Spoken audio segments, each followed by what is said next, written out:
না যাই হোক এটা আপনি তো 6 বছর পর আজকে ফর্মে আসলে আপনার কিছু অনুভূতি জানেন আপনি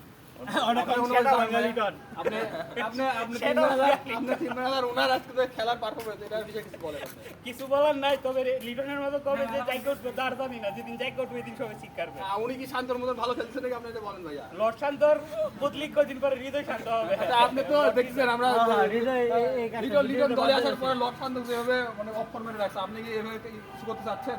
তারপরে যদি ওনার ফর্মটা ফিরে আসে একটা ম্যাচ সুযোগ দিয়ে যদি না পারে তখন আবার পানি টানাবো। হৃদয় ভাই এত অধপতন, হৃদয় ভাই অধপতন। ভাইয়া শীঘ্রই ফর্মে ফিরবো ভাইয়া, নাইম শেখের মতো আমিও মাঠ ভাড়া করছি ভাইয়া। মাঠ ভাড়া করে খেলোয়াড় এই ম্যাচটা হারাবেন এইভাবে ছেলেপেলে, আপনার কোনো পারফরম্যান্স এখনো 2 ওভার বাকি, 2টা ওভার বাকি, এখন হারিয়ে গেলেন। আচ্ছা ভাইয়া আমরা আশাবাদী ভাই, আমাদের জন্য দোয়া